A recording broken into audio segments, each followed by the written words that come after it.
President, Mr. Speaker, members of the 83rd Congress, it is a high honor again to present to the Congress my views on the state of the Union and to recommend measures to advance the security, prosperity, and well-being of the American people. All branches of this government, and I venture to say both of our great parties, can support the general objective of the recommendations I make today. For that objective is the building of a stronger America. A nation whose every citizen has good reason for bold hope, where effort is rewarded and prosperity is shared, where freedom expands and peace is secure. That is what I mean by a stronger America.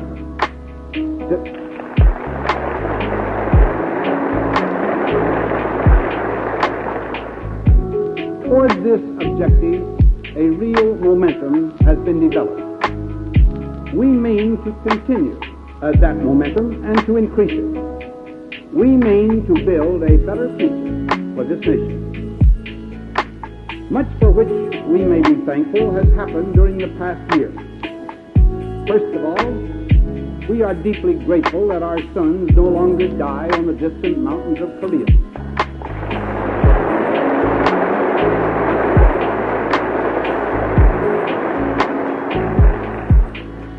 Although they are still called from our homes to military service, they are no longer called to the field of battle.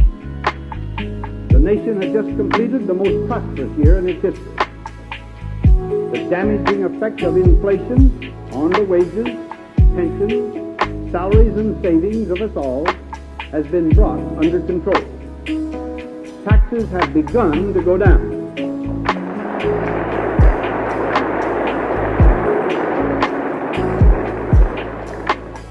The cost of our government has been reduced, and its work proceeds with some 183,000 fewer employees.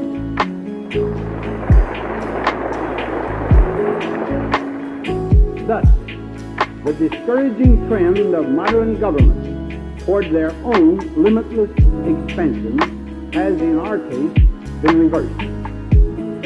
The cost of armaments becomes less oppressive as we near our defense goals. Yet we are militarily stronger every day.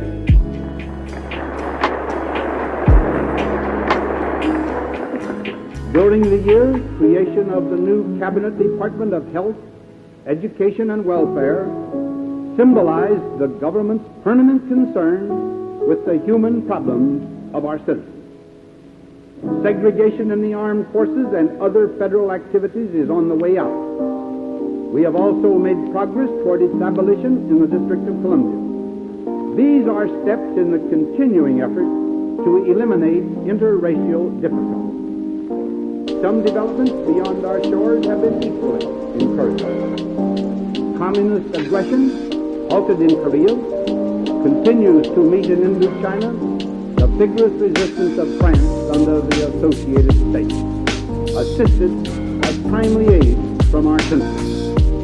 In West Germany, in Iran, and in other areas of the world, heartening political victories have been won by the forces of stability and of freedom. Slowly but surely, the free world gathered strength.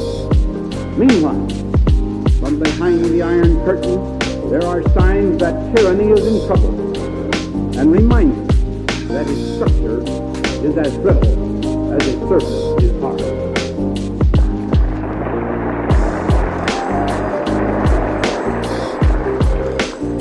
There has been, in fact, a great strategic change in the world during the past year.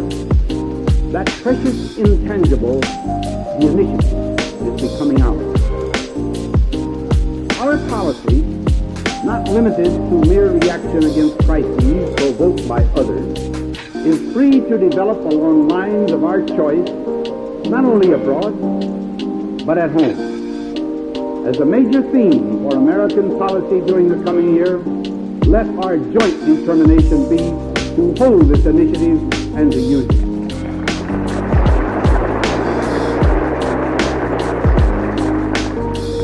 We shall use this initiative to promote three broad purposes. First, to protect the freedom of our people. Second, to maintain a strong, growing economy. Third, to concern ourselves with the human problems of the individual citizen. Only by real progress toward attainment of these purposes can we be sure that we are on the road to a better and a stronger America. All my recommendations today are in furtherance of these three purposes. Because our position as a sovereign nation in relationship to other sovereign nations overshadows and influences every other problem to which this government falls heir, it is appropriate that I should start my specific discussion with the subject of foreign affairs. American freedom is threatened so long as the world communist conspiracy exists in its present scope, power, and hostility. More closely than ever before, American freedom is interlocked with the freedom of other people. In the unity of the free world lies our best chance to reduce the communist threat without war. In the task of maintaining this unity and strengthening all its parts, the greatest responsibility falls to those who, like ourselves, retain the most freedom and the most strength. We shall therefore continue to advance the cause of freedom on foreign fronts. In the Far East, we retain our vital interest in Korea. We have negotiated with the Republic of Korea, a mutual security pact which develops our security system for the Pacific.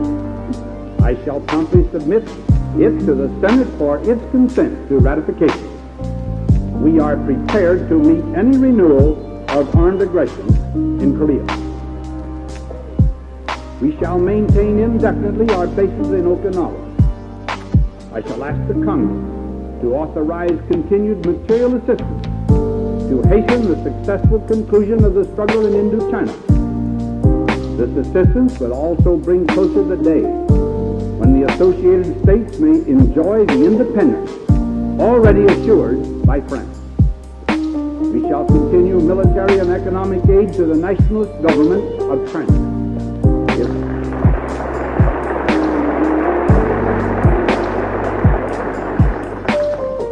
In South Asia, profound changes are taking place in free nations, which are demonstrating their ability to progress through democratic methods. They provide an inspiring contrast to the dictatorial methods and backward course of events in communist China. In these continuing efforts, the free people of South Asia can be assured of the support of the United States. In the Middle East, where tensions and serious problems exist, we will show sympathetic and impartial friendship. In Western Europe, our policy rests firmly on the North Atlantic Treaty. It will remain so based as far ahead as we can see. Within its organization, the building of a united European community, including France and Germany, is vital to a free and self-reliant Europe.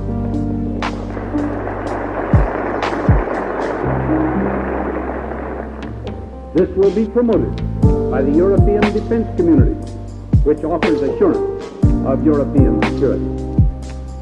With the coming of unity in Western Europe, the assistance this nation can render for the security of Europe and for the entire free world will be multiplied in effectiveness. In the Western Hemisphere, we shall continue to develop harmonious and mutually beneficial cooperation with our neighbors. Indeed, solid friendship with all our American neighbors is a cornerstone of our entire policy.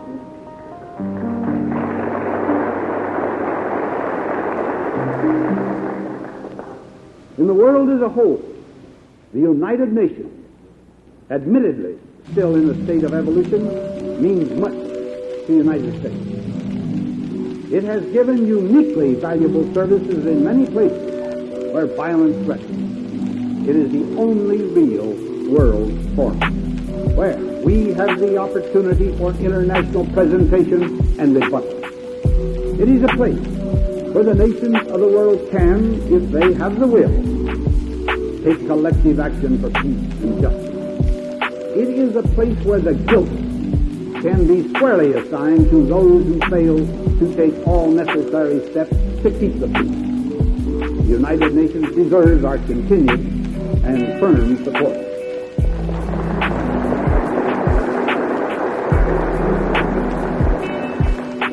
Now, in the practical application of our foreign policy, we enter the field of foreign assistance and trade. Military assistance must be continued. Technical assistance must be maintained. Economic assistance can be reduced.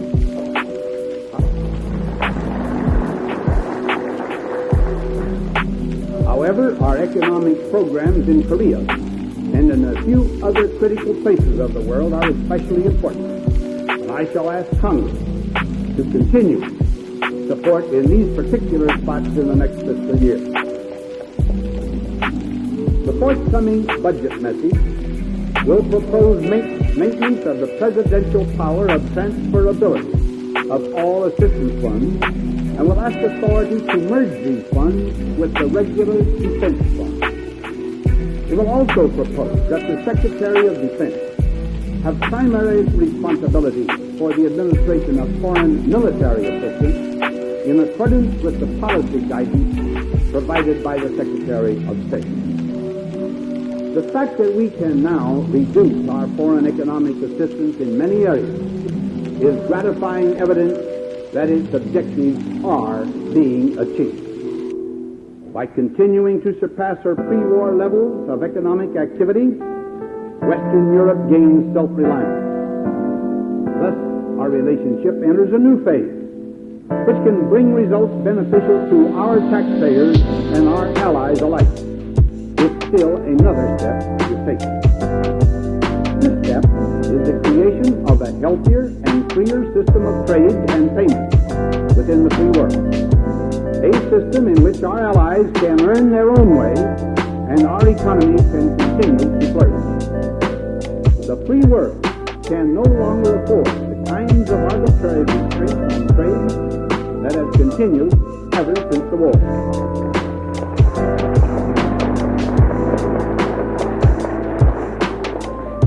On this problem, I shall submit to the Congress detailed recommendations after our Joint Commission on Foreign Economic Policy has made its report. As we maintain our military strength during the coming year and draw closer the bonds with our allies, we shall be in an improved position to discuss outstanding issues with the Soviet Union. Indeed, we'll be glad to do so whenever there is a reasonable prospect of constructive results. In this spirit, the atomic energy proposal of the United States were recently presented to the United Nations General Assembly. A truly constructive Soviet reaction will make possible a new start toward an era of peace and away from the fatal road toward atomic war. Since our hope for all the world is peace, we owe ourselves and the world a candid explanation of the military measures we are taking to make that peace secure.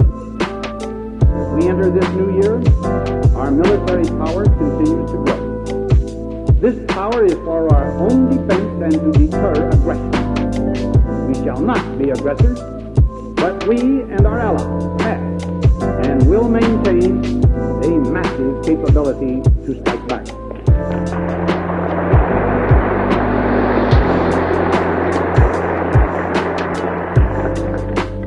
Here are some of the considerations in our defense plan. First, while determined to use atomic power to serve the usages of peace, we take into full account our great and growing number of nuclear weapons and the most effective means of using them against an aggressor if they are needed to preserve our freedom.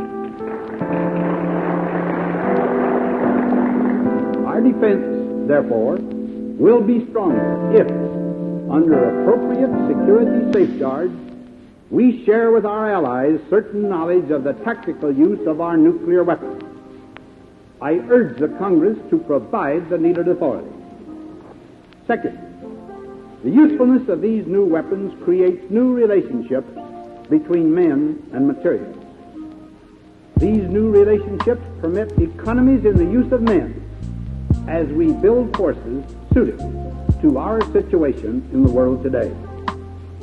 As will be seen from the budget message on January 21st, the air power of our Navy and Air Force is receiving heavy emphasis.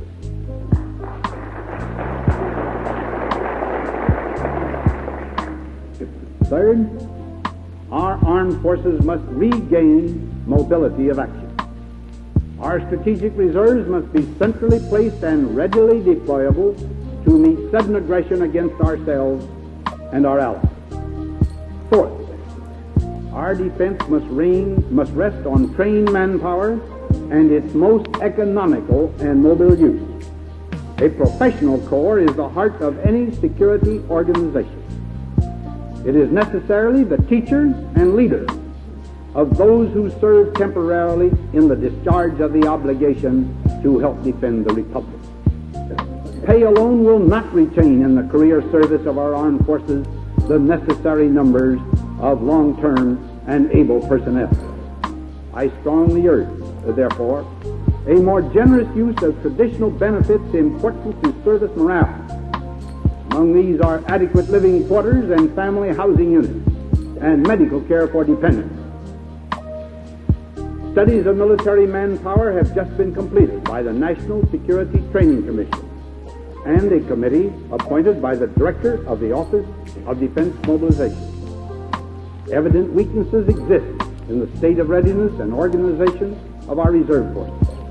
Measures to correct these weaknesses will be later submitted to the Congress. Fifth, the ability to convert swiftly from partial to all-out mobilization is imperative to our security. For the first time, mobilization officials know what are the requirements for 1,000 major items needed for military use. These data, now being reduced to civilian requirements and our supply potential, will show us the gaps in our mobilization base. Thus, we shall have more realistic plant expansion and stockpiling goals. We shall speed their attainment.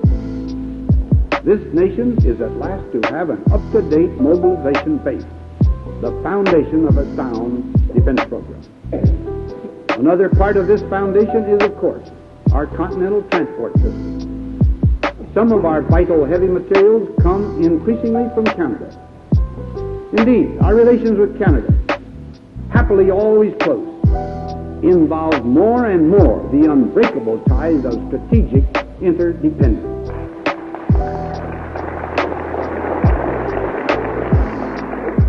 Both nations now need the St. Lawrence Seaway for security, as well as for economic reasons. I urge the Congress promptly to approve our participation in this construction.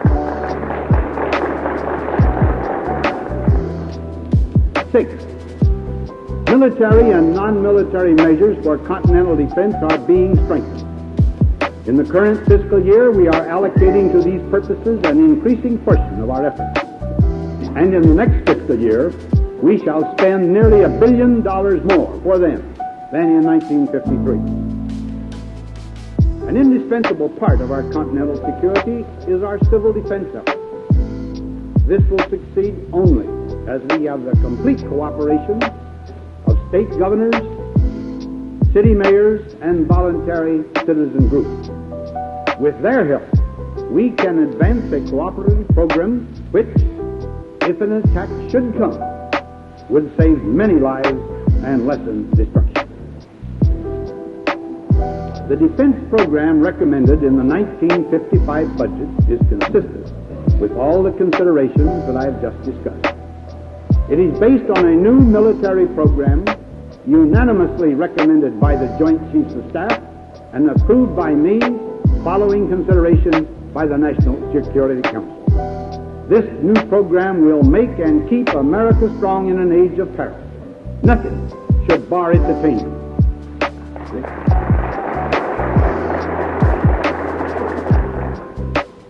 The international and defense policies which I have outlined will enable us to negotiate from a position of strength as we hold our resolute course toward a peaceful world. We turn now to matters which are more definitely domestic in character. Though well realizing that our situation abroad affects every phase of our daily lives, from the amount of taxes to our very state of mind. Under the standards established by the new Employee Security Program, more than 2,200 employees have been separated from the federal government. Our national security demands that the investigation of new employees and the evaluation of derogatory information respecting present employees be expedited and concluded at the earliest possible date. I shall recommend that the Congress provide additional funds where necessary to speed these important procedures. From the special employment standards of the federal government, I turn now to a matter relating to American citizens. The subversive character of the Communist Party in the United States has been clearly demonstrated in many ways, including court proceedings. We should recognize by law a fact that is plain to all thoughtful citizens, that we are dealing here with actions akin to treason, that when a citizen, knowing, participates in the communist conspiracy, he no longer holds allegiance to the United States.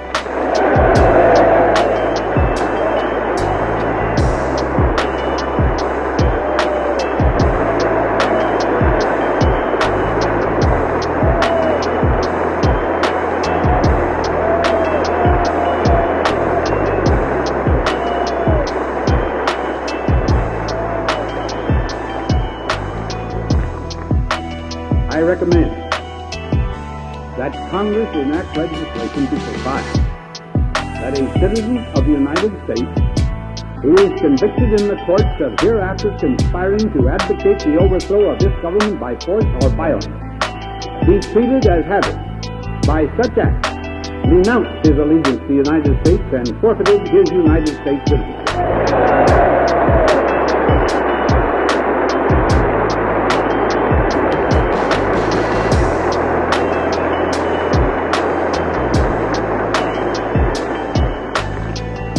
In addition, the Attorney General will soon appear before your committee to present his recommendations for needed additional legal weapons with which to combat subversion in our country and to deal with the question of claimed immunity.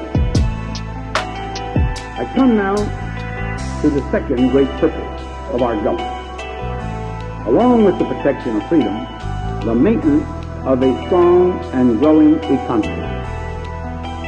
The American economy is one of the wonders of the world.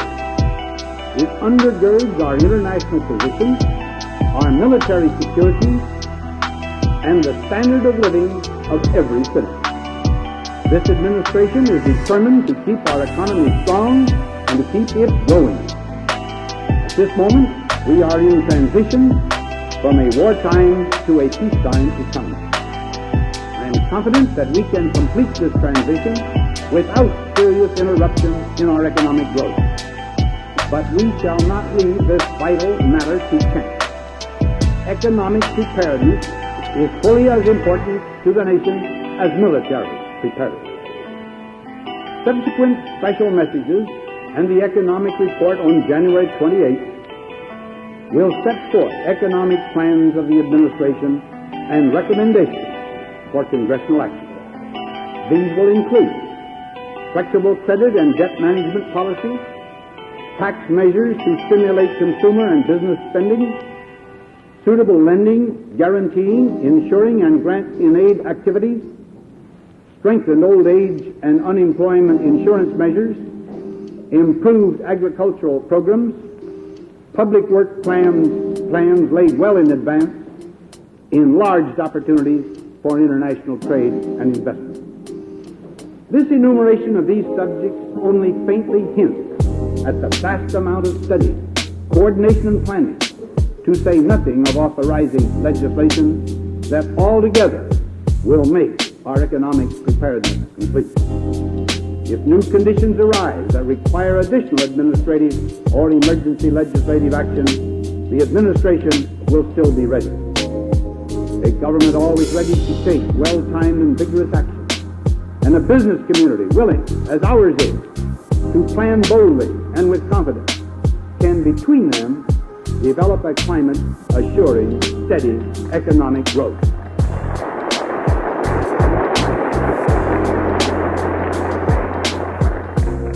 And now, the budget. I shall submit to the Congress on January 21st the first budget prepared by this administration. It will be for the period July 1, 1954 through June 1955. This budget is adequate to the current needs of the government. It recognizes that a federal budget should be a stabilizing factor in the economy. Its tax and expenditure programs will foster individual initiative and economic growth. Pending the transmittal of my budget message, I shall mention here only a few points about our budgetary situation. First, one of our initial acts last winter was to revise, with the cooperation of the Congress, the budget prepared before this administration took office. Requests for new appropriations were greatly reduced. In addition, the spending level provided in that budget for the current fiscal year has been reduced by about $7 billion. In the next fiscal year, we estimate a further reduction in expenditures of more than $5 billion. This will reduce the spending level over the two fiscal years by more than $12 billion.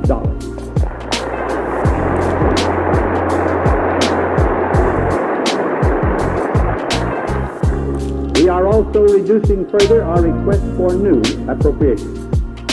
Second, despite the substantial loss of revenue in the coming fiscal year, resulting from tax reductions now in effect and tax adjustments, which I shall propose, our reduced spending will move the new budget closer to a balance.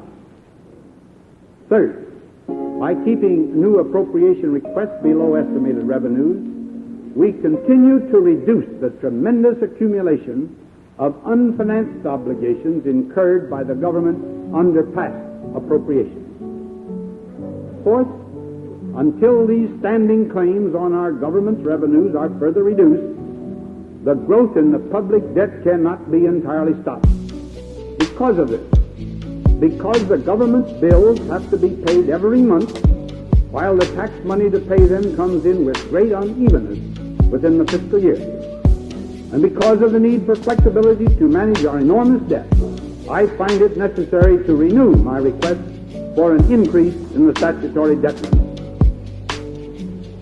The new budget provides for a lower level of taxation than has prevailed in preceding years. 6 days ago, individual income taxes were reduced and the excess profits tax expired. These tax reductions are justified only because of the substantial reductions we have made and are making in governmental expenditures. As additional reductions in expenditures are brought gradually but surely into sight, further reductions in taxes can and will be made. When budget savings and sound governmental financing are assured, tax burdens should be reduced so that taxpayers may spend their own money in their own way.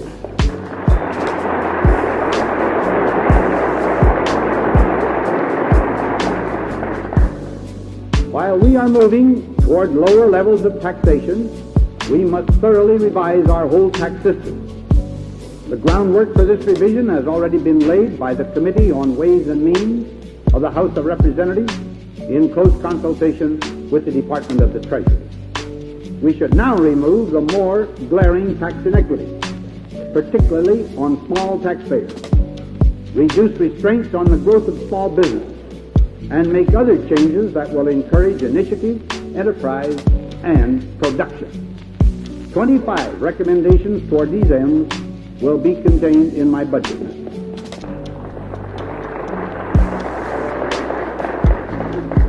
Without attempting to summarize these manifold reforms, I can here illustrate their tendencies. For example, we propose more liberal tax treatment for dependent children who work, for widows or widowers with dependent children, and for medical expenses. For the business that wants to expand or modernize its plant, we propose liberalized tax treatment of depreciation, research and development expenses, and retained earnings.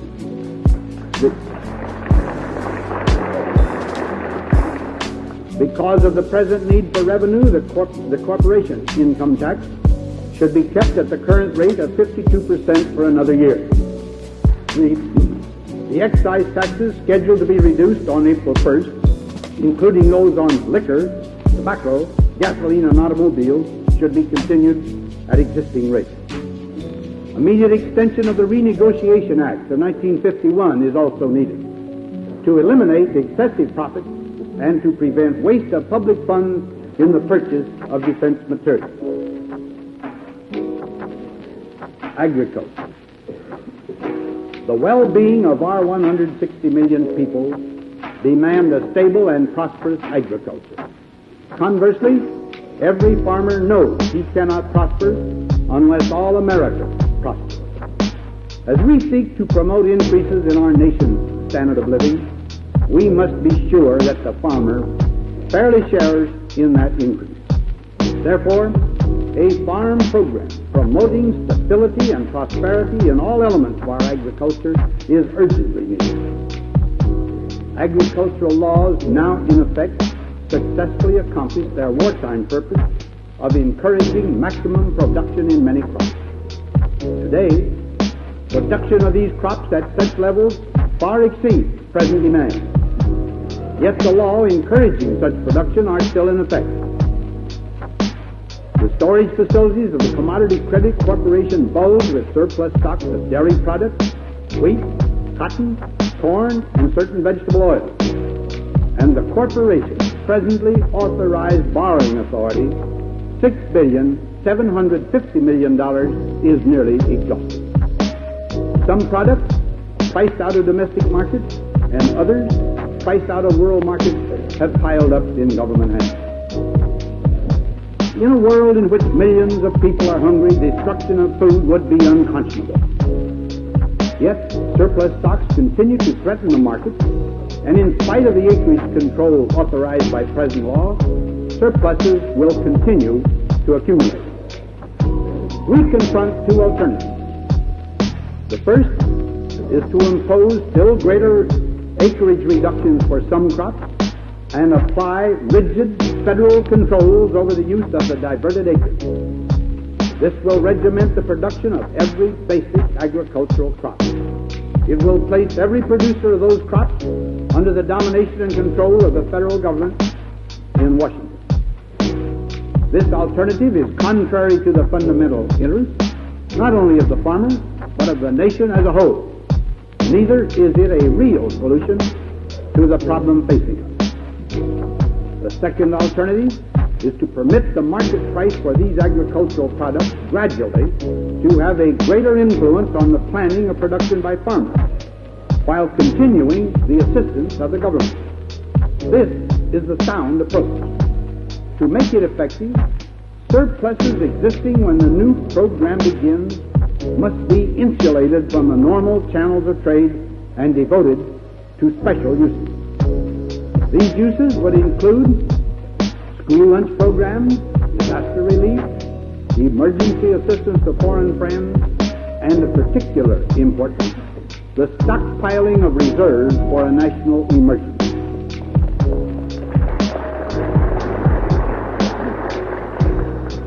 Building on the agricultural laws of 1948 and 1949, we should establish a price support program with enough flexibility to attract the production of needed supplies and to stimulate the consumption of those commodities that are plentiful in American markets. Transition to modernized parity must be accomplished only gradually. In no case should there be an abrupt downward change in the dollar level or in the percentage level of price support. Next Monday, I shall transmit to the Congress my detailed recommendations embodying this approach. They have been developed through the cooperation of innumerable individuals vitally interested in agriculture. My special message on Monday will briefly describe the consultative and advisory process to which this whole program has been subjected during the past 10 months.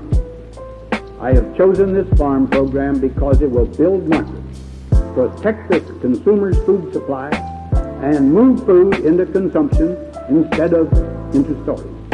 It is a program that will remove the threat to the farmer of these overhanging surpluses, a program also that will stimulate production when a commodity is scarce and encourage consumption when nature is bountiful.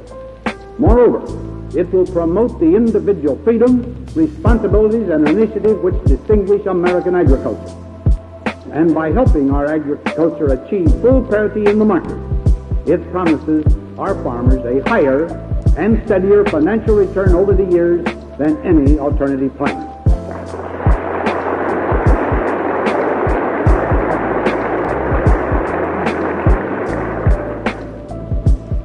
Part of our nation's precious heritage is its natural resources. It is the common responsibility of federal, state, and local governments to improve and develop them, always working in the closest harmony and partnership. All federal conservation and resource development projects are being reappraised. Sound projects now underway will be continued. New projects in which the federal government has a part must be economically sound, with local sharing of costs wherever appropriate and feasible. In the next fiscal year, work will be started on 23 projects that meet these standards.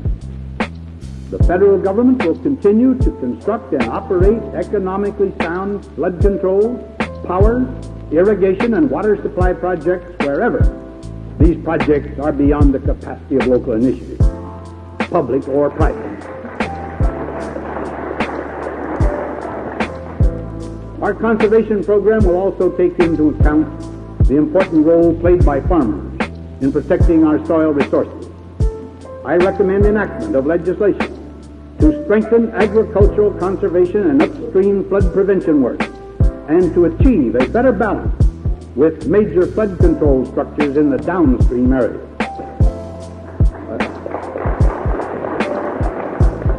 Recommendations will be submitted to you from time to time for the adoption of a uniform and consistent water resources policy, a revised public land policy, and a sound program for safeguarding the domestic production of critical and strategic metals and minerals.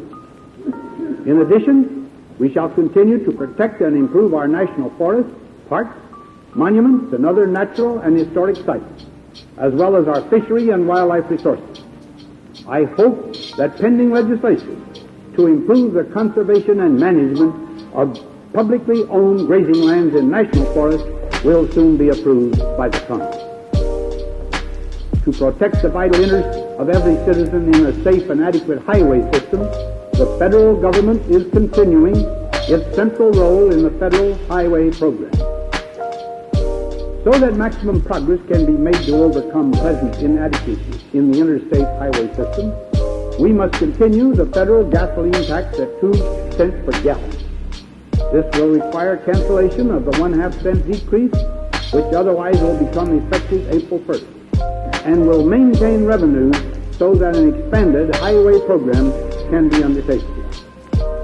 When the Commission on Intergovernmental Relations completes its study of the present system of financing highway construction, I shall promptly submit its report for consideration by the Congress and the governors of the states. It is apparent that the substantial savings already made and to be made by the Post Office Department cannot eliminate the postal deficit. I recommend, therefore, that the Congress approve the bill now pending in the House of Representatives, providing for the adjustment of certain postal rates. To handle the long-term aspects of this, I also recommend that the Congress create a permanent commission to establish fair and reasonable postal rates from time to time in the future. Now, along with the protection of freedom and maintenance of a strong and growing economy, this administration recognizes a third great purpose of government: concern for the human problems of our citizens. In a modern industrial society, banishment of destitution and cushioning the shock of personal disaster on the individual are proper concerns of all levels of government, including the federal government. This is especially true where remedy and prevention alike are beyond the individual's capacity. Of the many problems in this area, those I shall first discuss are of particular concern to the members of our great labor force, who with their hands, hearts, and heads produce much for the wealth of our country. Protection against the hazards of temporary unemployment should be extended to some 6.5 million of workers, including civilian federal workers who now lack this safeguard. Moreover, the Secretary of Labor is making available to the states studies and recommendations in the fields of weekly benefits, periods of protection, and extension of coverage. The economic report will consider the related matter of minimum wages and their coverage. The Labor Management Relations Act of 1947 is basically a sound law. However,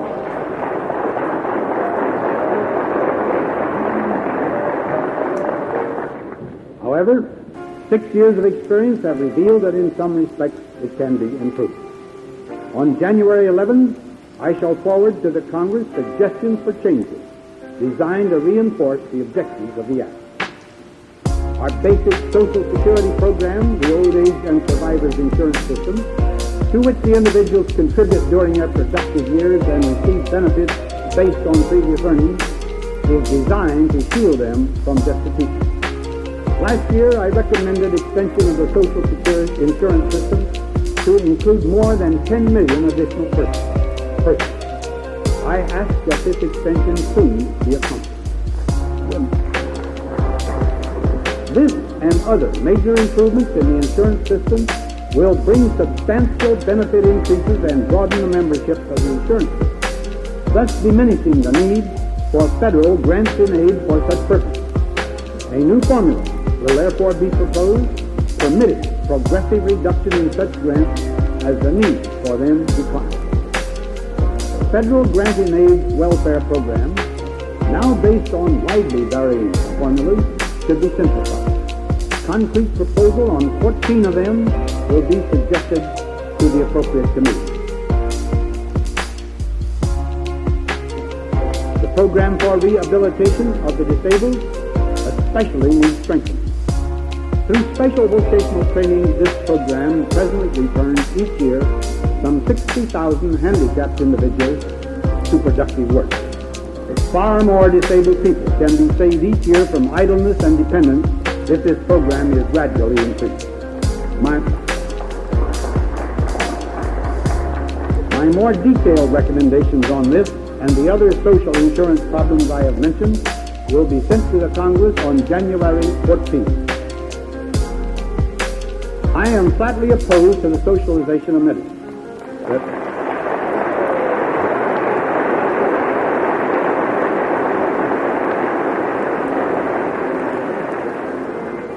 The great need for hospital and medical services can best be met by the initiative of private plans.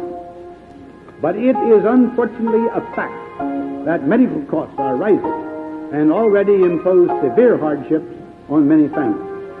The federal government can do many helpful things and still avoid the socialization of medicine. The federal government should encourage medical research in its battle with such mortal diseases as cancer and heart illness, and should continue to help the states in their health and rehabilitation programs. The present Hospital Survey and Construction Act should be broadened in order to assist in the development of adequate facilities for the chronically ill. Moreover, we should encourage the construction of diagnostic centers, rehabilitation facilities, and nursing homes. The war on disease also needs a better working relationship between government and private initiatives. Private and non-profit hospital and medical insurance plans are already in the field, soundly based on the experience and the initiative of the people in their various communities. A limited government reinsurance service would permit the private and non-profit insurance companies to offer broader protection to more of the many families which want and should have it. On January 18th, I shall forward to the Congress a special message presenting this administration's health program in detail.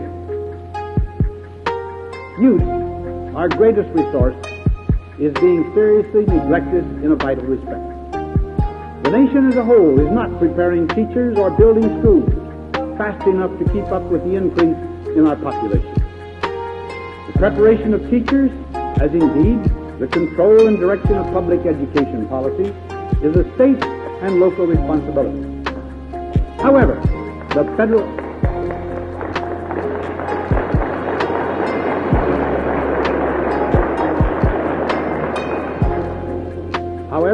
federal government should stand ready to assist states which demonstrably cannot provide sufficient school buildings. In order to appraise the needs, I hope that this year a conference on education will be held in each state, culminating in a national conference. From these conferences on education, every level of government, from the federal government to each local school board, should gain the information from which to attack this serious problem. The details of a program to enlarge and improve the opportunities for our people to acquire good homes will be presented to the Congress by special message on January 25th. This program will include modernization of the home mortgage insurance program of the federal government, redirection of the present system of loans and grants in aid to cities for slum clearance and redevelopment, extension of the advantages of insured lending to private credit, engaged in this task of rehabilitating obsolete neighborhoods, insurance of long-term mortgage loans with small down payments for low-income families, and until alternative programs prove more effective, continuation of the public housing program adopted in the Housing Act of 1949.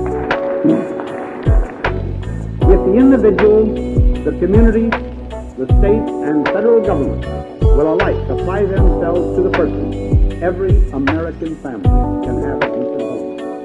And no good American family should honestly have to be ashamed of its home. Veterans Administration. The internal reorganization of the Veterans Administration is proceeding with my full approval.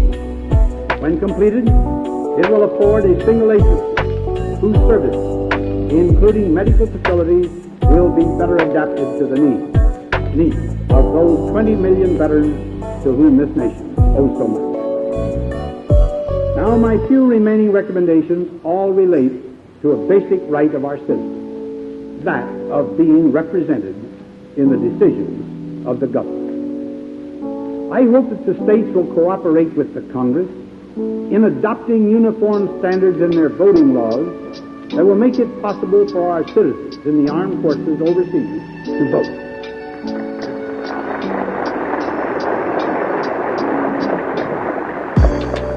In the District of Columbia, the time is long overdue for granting national suffrage to its citizens, and also applying the principle of local self-government to the nation's capital. I urge the Congress to move promptly in this direction and also to revise district revenue measures to provide needed public works improvements. The people of Hawaii are ready to take.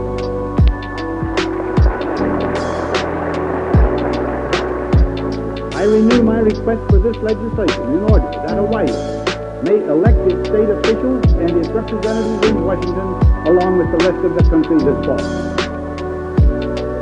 For years, our citizens between the ages of 18 and 21 have, in time of peril, been summoned to fight for America. They should participate in the political process that produces this fateful summons. I urge the Congress to propose to the states a constitutional amendment permitting citizens to vote when they reach the age of 18.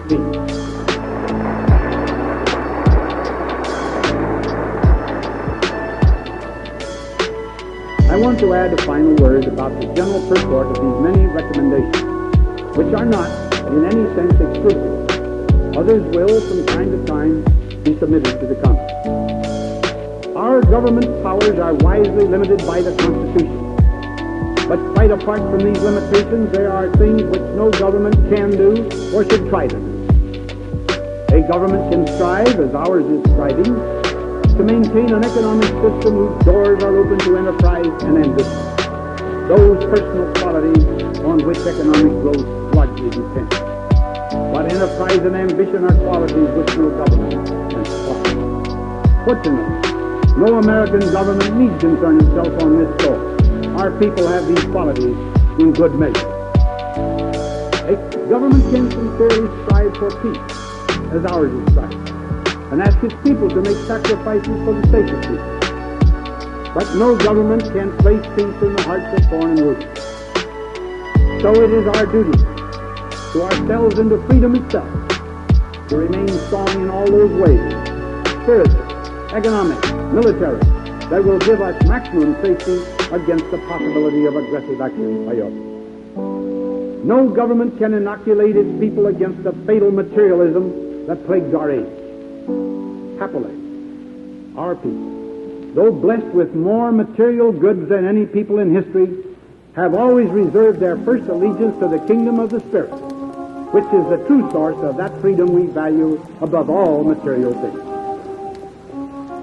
But ladies and gentlemen of the Congress, a government can try, as ours tries, to sense the deepest aspirations of the people and to express them in political action at home and abroad.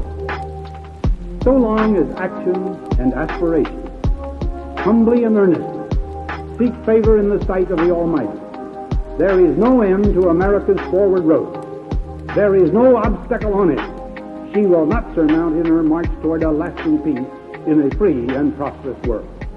I thank you for the very great honor of your attention.